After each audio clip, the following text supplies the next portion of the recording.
Step into the world of power, loyalty, and luck. I'm gonna make him an offer he can't refuse. With family, cannolis, and spins mean everything. Now, you wanna get mixed up in the family business. Introducing The Godfather at ChumbaCasino.com. Test your luck in the shadowy world of The Godfather slot. Someday, I will call upon you to do a service for me. Play The Godfather now at ChumbaCasino.com. Welcome to the family. No purchase necessary. VGW Group. Void where prohibited by law. 18 plus. Terms and conditions apply. Hi, everybody. Welcome to Two Out the First. It is January the 6th, 2025. I'm Ryan Ballingy. Thanks for being here today.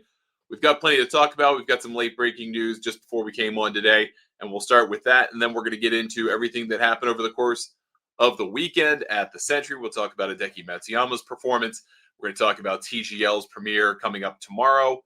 And then we're going to talk about Taylor Pendrith's freakish ability to apparently make albatrosses. We'll end the show with that. Thanks for being here. We're presented by Swannies. Check them out at swannies.co. Use the promo code GolfNewsNet25 and save 25% off your first order.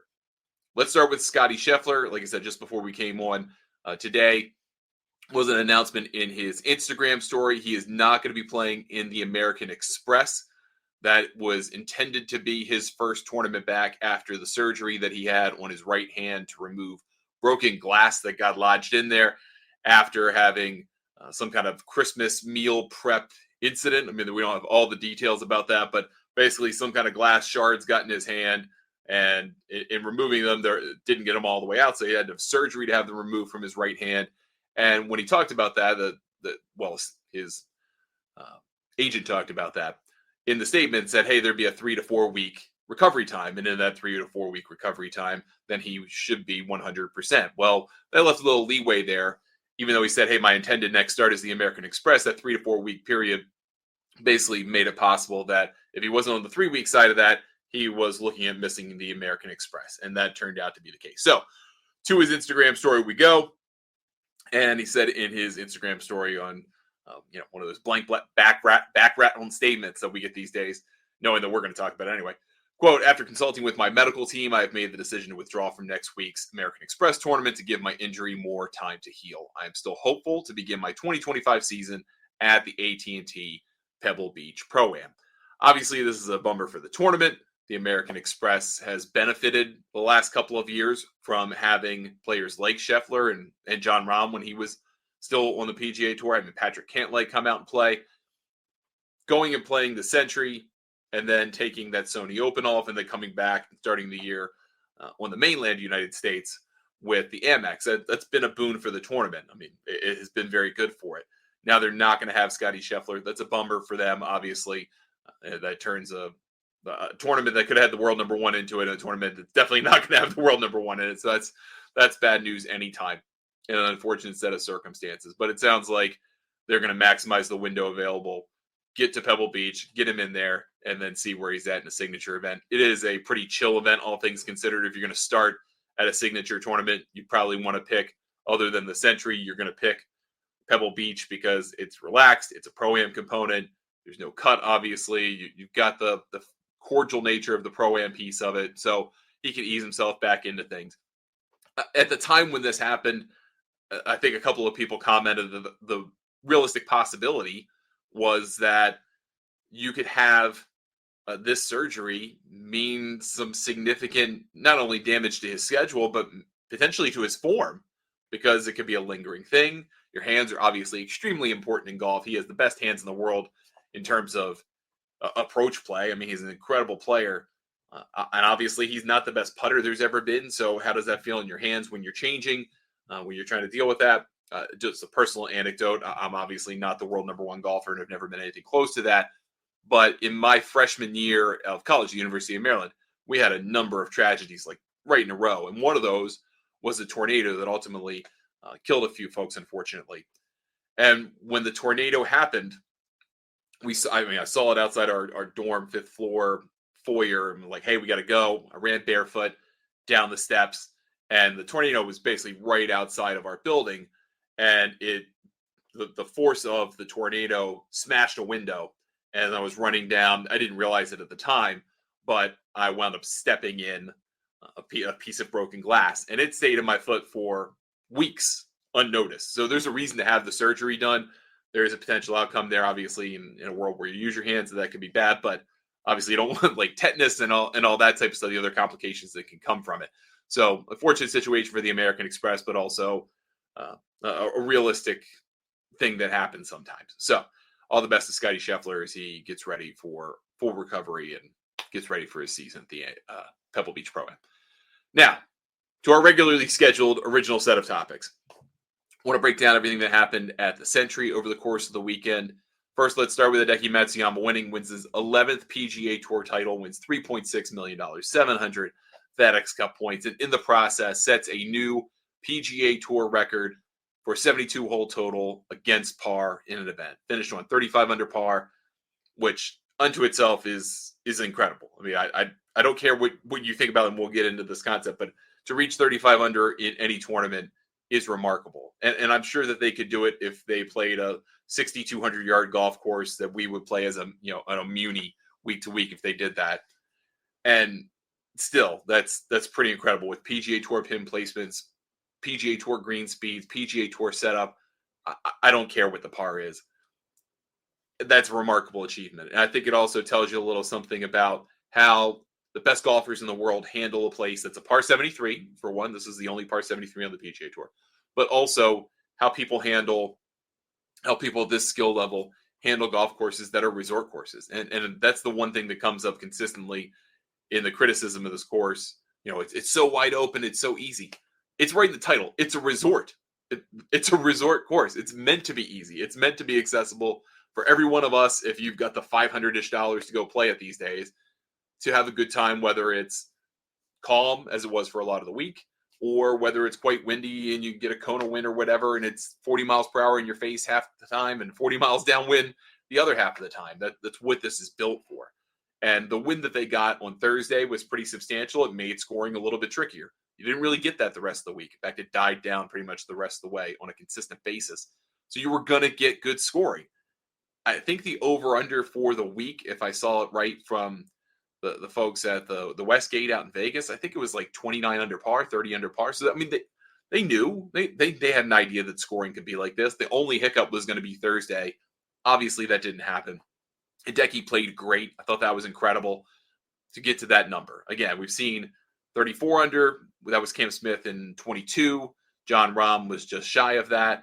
Then you had 32 under from Colin Morikawa this week. You had Matt Jones at 32 under in that 2022 event. Interestingly enough, a lot of the people who have this mark of close to being the scoring record against par are on Live Golf these days between Rahm, Cam Smith, and Matt Jones. But now you've got that belonging to Hideki Matsuyama. So I think a remarkable achievement. The reality is, though, that Kapalua's Plantation course is a par 68. You've got to shoot 68 every day just to kind of be in the middle of the field. And I think people kind of lose sight of that a lot when they look at the scorecard and go, oh, this place is a joke. It's 7,600 yards, par 73, and they're just destroying it. Par is nothing but a construct.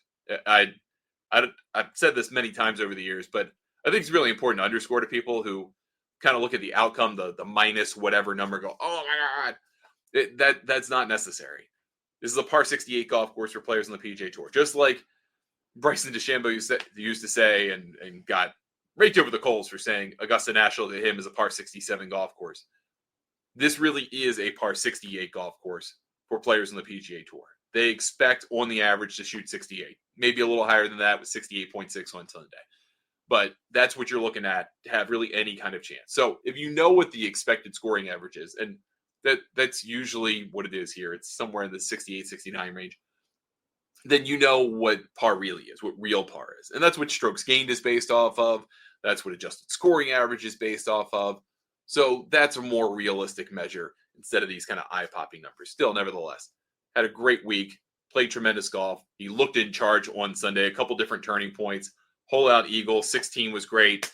And he just kind of kept Colin Morikawa at arm's length, the Heisman pose the whole time, and never really let him get all that close. Now, Morikawa could have gotten closer, but also Hideki probably could have gotten to 40 under par over the course of the week.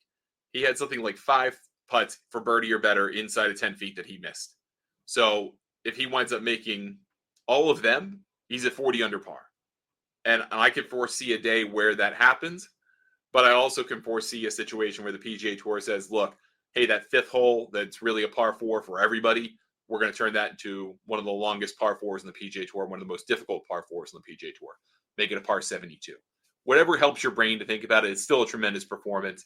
And for Hideki, he now has 11 PGA Tour wins, extends his margin as the winningest Asian-born player in PGA Tour history over KJ Choi, now to 3 wins. He had a great year last year, won Riv, medaled at the Olympics. Got to win here. Golf is more interesting when Hideki Matsuyama is a part of the mix, and now he is very much a part of it. And he's one of, I think, it's 6 players who have now won both PGA Tour events played in Hawaii. He's won the Sony Open, did a few years back, and then obviously won this tournament this past weekend. So that's awesome stuff. Great way to start the year. If you're not going to have Scottie Scheffler there, and Xander Schauffele really was never part of the mix, that's probably one of the best available outcomes, other than maybe like Ludwig or Victor Hovland winning with a broken toe. I mean, obviously, Colin Morikawa winning would have been a nice story because he's been in 7th, I think, 5 straight times of playing this tournament, 7th or better, 5 straight times of playing this tournament. But his day is going to come on this golf course. He played very well also. So now the PGA Tour moves over to Honolulu, plays YLA Country Club. I love the disparate differences between the first 2 events of the schedule. Even though they're both in the Aloha State, you've got Kapalua, wide open, par 73, tons of scoring, big fairways, big greens, a little slow in places. YLA is completely different. It is par 70, barely over 7,000 yards, small greens, small fairways, in-course out of bounds, a Seth Rayner design, very much a different golf course, and one that rewards ball striking almost too much. I mean, if you look at the honor roll of champions from the last 10 years, 15 years, a lot of those guys were just ball strikers. They weren't the best putters in the world. They're great ball strikers who managed to make enough putts for that week. However, unfortunately, Grayson Murray is not here to defend the title. He took his own life last year, and I think there will be some somber tone leading into the tournament, trying to respect his memory, trying to respect what he accomplished last year in the playoff against Keegan Bradley and Ben On. I hope that and I expect that the kind of right things will be said and done by the PGA Tour and its players to honor his memory in a week where he should have been here to defend. He should have been available to celebrate what he accomplished last year. And he had accomplished a lot in his personal life as well. And unfortunately, that was ripped from him and from us. So I expect there to be a fair amount of talk about that this week, and hopefully some talk about mental health and reaching out for help if you feel the need, and trying to make those important connections to people that in your personal life, your professional life, that can truly be a lifeline to you if everything seems a little too much. All right, let's talk about our second story today. We get TGL. TGL's coming, and it's coming on Tuesday. And we're going to have the Bay and New York Golf Club together opening the season. I do find it kind of interesting that neither Tiger Woods nor Rory McIlroy are playing in the opening night. Obviously, that was by design. That wasn't. That was a choice that they made so that they didn't put themselves front and center in this new league. They wanted to highlight all the other superstars playing, and then I guess build off of that after that first week. I think this first week is going to be a degree of curiosity from a lot of people who tune in. They want to know what the heck this is, not only in terms of gameplay and team golf, but really, what does SoFi Center look like? How is the experience going to flow from the screen golf component, right?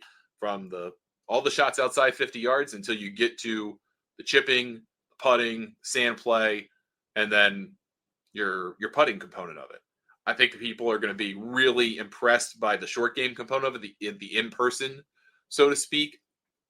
I'm also interested to see how good of a job TGL and ESPN presenting it can bring to life, so to speak, the 15 holes that they pick for this first match, because they have 30 holes in the repertoire, right, between Augustin Pisa and Jack Nicklaus Design, even though it wasn't Jack, it's Nicklaus Design's firm.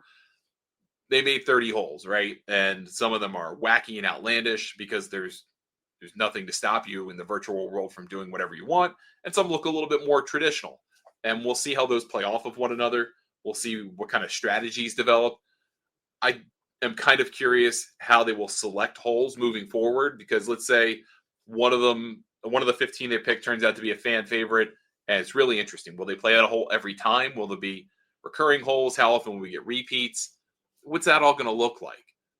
Will people start to identify almost kind of, I'm thinking about it like in terms of The Price is Right. Like when the Yodeler game comes on, you get kind of excited, or when Plinko comes on, like, you know what the game is, you know the strategy, you know what's going to happen. It's really fun. And then every once in a while they bring out Rainbow Road, which is like really hard, but a long game, but it's also really fun because the prize is like an RV at the end. You know, you build a familiarity with the games if you watch The Price is Right.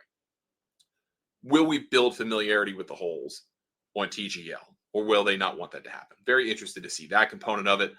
And then just kind of see how the 3-person alternate shot works. Because realistically, if you're playing in this event, you're playing 2 holes of the individual match play each, right? That's on the back end, the last 6 holes. First 9 holes is alternate shot with 3 people in it. So if you're, let's just call it a par 36 just for the sake of argument. Well, if you're a couple under par, you know, you shoot 30, let's say, every player is hitting 10 shots in 9 holes. I mean, you're really there to hit no more than 20 golf shots.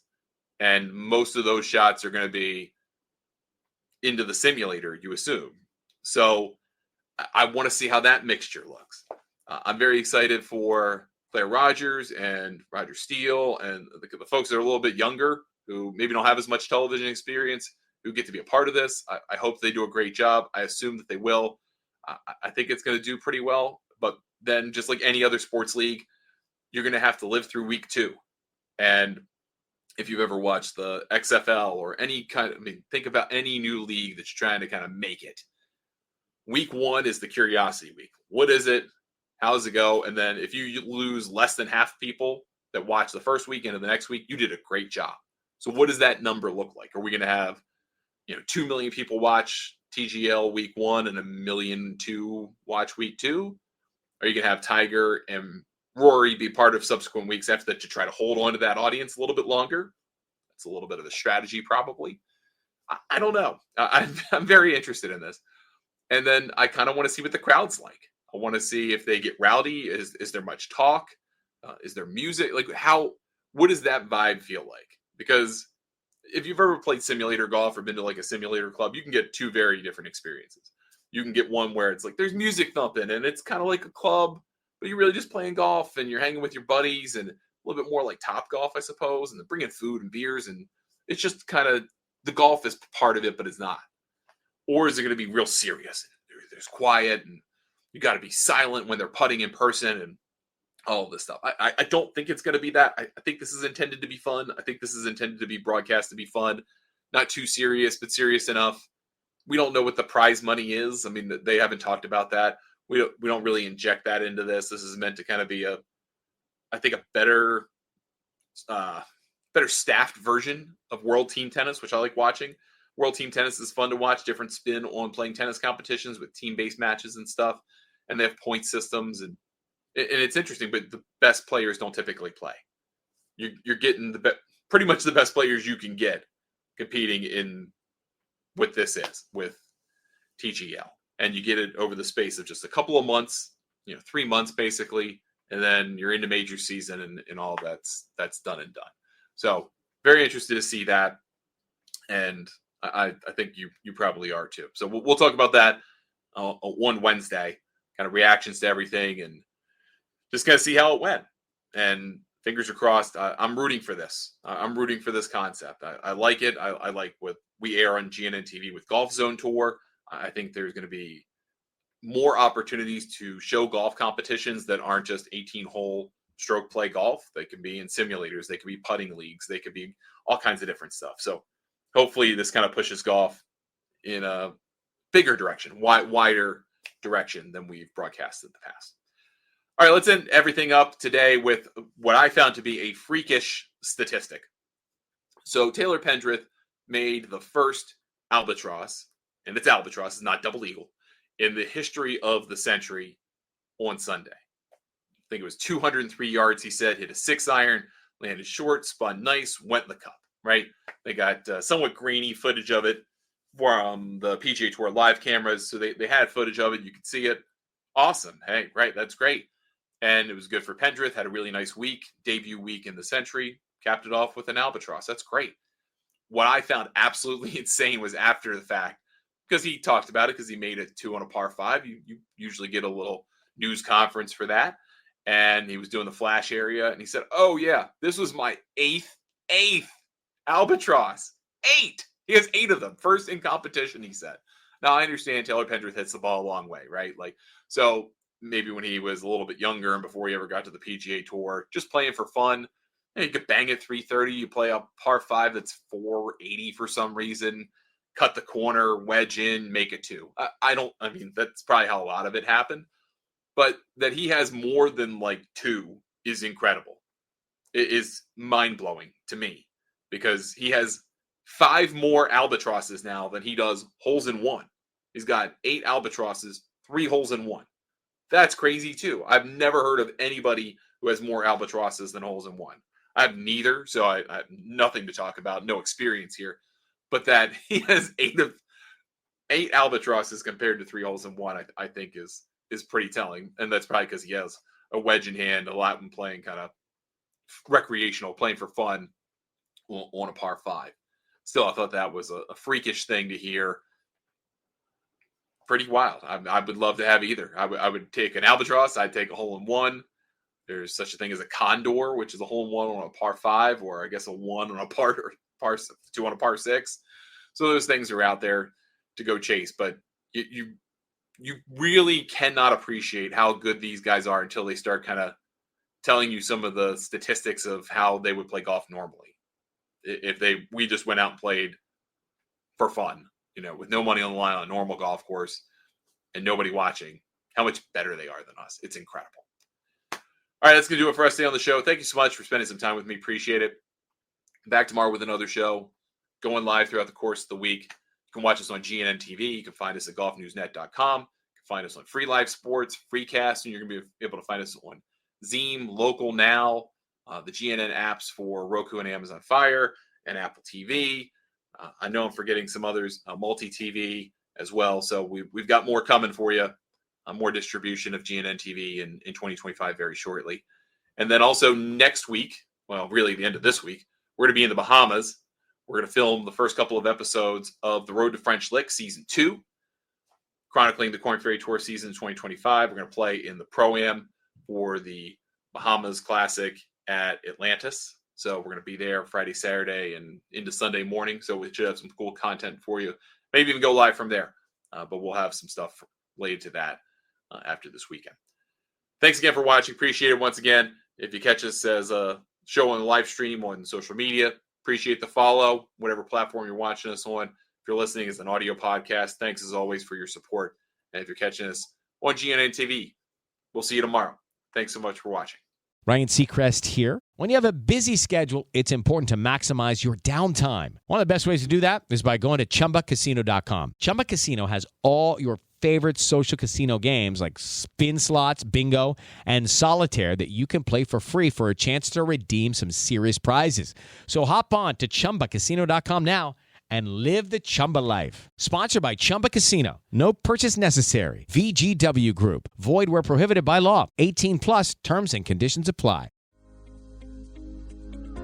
With New Year's resolutions, many of us will make a vow to eat healthier, and that's a good thing. But what about our beloved pup and their nutrition?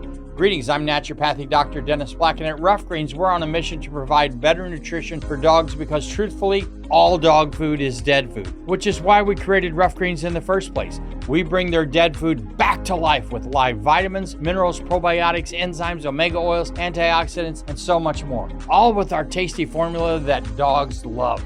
You can improve your dog's coat, digestion, and energy, and have less vet bills in 2025. Bring in a new year and a new pet. Get a Jumpstart trial bag, normally $20. Get a 100% discount with promo code RUFF. You just cover the shipping.